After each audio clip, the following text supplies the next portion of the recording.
So today is the day that I finally make a video. Oh god, I sound awful. I know. I know what I can do a video about. Oh god, it's just too real. Today's the day. Hello and welcome to On the Shelf.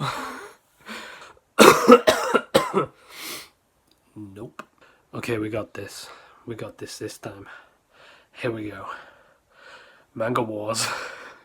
Number 3. Let's go!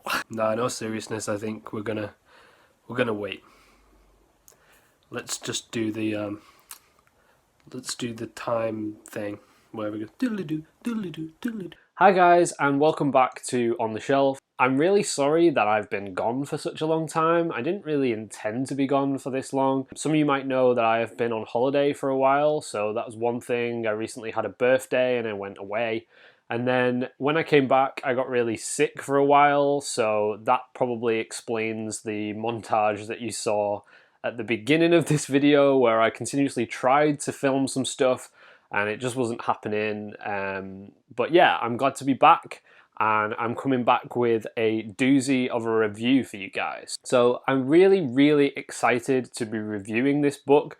This is something that I've wanted since I knew that it was licensed by Viz Media, and it's something that really interested me, and it was definitely a cover buy to some extent. So if you don't know already, what I'm going to be reviewing in this video is Cats of the Louvre, or Louvre.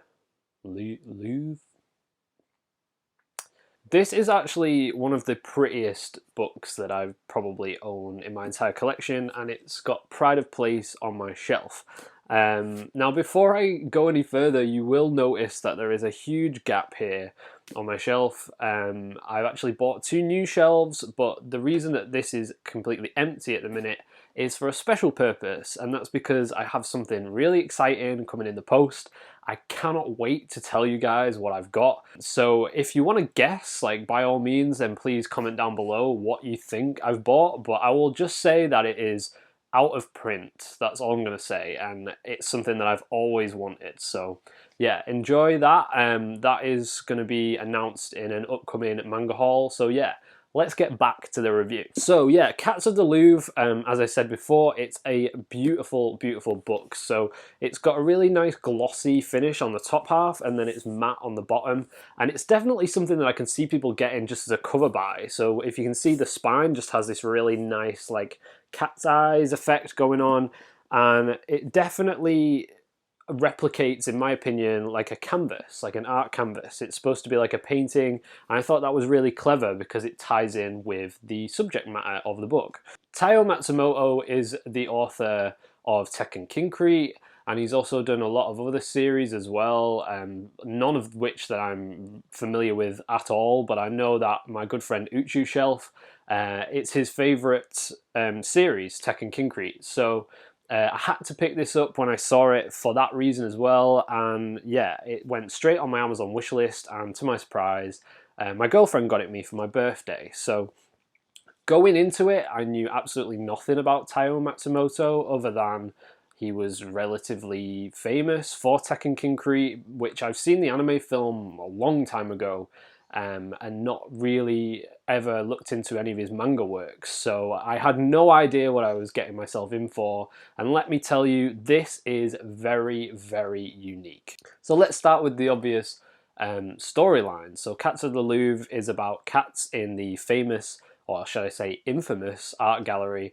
in France, and it mostly centers around the cats' day-to-day lives, and how they tie in with the people that work in the art gallery. So the cool thing that I noticed from this series was the way that the artist kind of portrays the cats. So they have their stereotypical cat-like appearance when the humans see them wandering around the art gallery, which I should say they're not supposed to be there. So they are hidden in the attic of this art gallery, and almost like the caretaker of the gallery knows that they're there, and he secretly feeds them and looks after them, but if anyone else was to discover them, then they would be thrown out on the street. So when you see these cats from the human perspective, they have a certain appearance, but then when they're left alone, the cool thing that the author does is he then redraws them with kind of human characteristics, and he almost, yeah, gives them their own characters and their own life, and they kind of communicate amongst each other, and they have these really cool kind of dynamics. So you've got the big boss cat that's kind of in charge of everyone, and he's really huge, and I think he's dressed in like almost like a sailor's outfit, and he has like a scar, and he just looks really cool. And then you've got the main character, which is forgive me again if I pronounce it wrong, but it's Snow Bebe or Bebe, and he is a little white kitten, and he's almost very timid, and he's really shy and quiet. And then, you know, you've got your tomcats who are quite boisterous and like a bit sinister, and it's just really cool. I really enjoyed kind of like to-ing and fro-ing between those two perspectives. And yeah, the overall story, without trying to give too much away, is that one of the caretakers is searching for his long-lost sister, and somehow these cats tie into that, and you know, there's a bit of magic involved, I could say. It's a bit of a fantasy almost, but then at the same time it felt very much like a drama. Like it was quite a serious read, but quite whimsical at the same time. So if you really enjoy something that is a little bit more on this, you know, just the light-hearted side of things, then this is probably for you, because it's really fun, it's really creative, and it didn't really delve too deep into kind of like serious topics, and it's definitely not a like a battle shonen or anything like that. Which brings me on to my next point, which is the art style. So Taiyo Matsumoto, I imagine a lot of you will know, has a very, very unique art style. A lot of people won't like it. I personally really love it. I think it's really creative, I think it's really cool, and I always like to read something that doesn't feel, you know, the same as everything else. This definitely does not fit into one box. He tends to draw, I think you could say he draws a lot of people in quite an ugly way almost. Like they're not picture perfect, but I like that because everyone seems kind of true to life and it feels a little bit more natural. And especially in terms of the cats and their personalities, I felt like it was a lot more expressive than some of the manga that I've read in the past. I don't know if I could 100% recommend, you know, this series for everyone based on its art, because I imagine a lot of you, you know, will look at this cover and you will think, wow, it's, you know, it's amazing, it's really beautiful, and it is. But then when you read it, it doesn't really translate. Like, it doesn't, you know, it's not a beautiful by everyone's standards read, I would say. But like I said, it is definitely to my tastes. It's a lot more arty and creative than stuff that I've read in the past, and I just felt like this was the perfect book to kind of kick me off on my Taiyo Matsumoto journey. Like, I imagine a lot of people will say Tekken Kinkreet is the way to go, but for me, like, I really like cats, and I really like kind of like just how fun this series was, and it was really, really short as well. Like, it's only 2 volumes contained in one hardback, and I read it in an evening, which I didn't intend to. I mean, it was a present, so I thought I would try and make it last, and I picked it up, I started, and before I knew it was over, and I just wanted more. So I think if that's not a telltale sign that this is a fantastic read,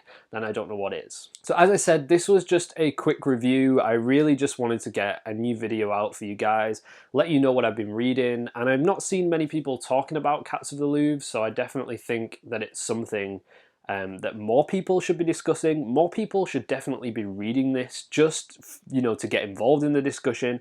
If you've read this, then let me know down below what you thought of it, what you thought of the art style, and if you haven't, then, you know, go and check it out. I mean, there's a reason that Taiyo Matsumoto is so popular, and why a lot of people celebrate his works, and especially considering that Ping Pong has finally been licensed for the UK.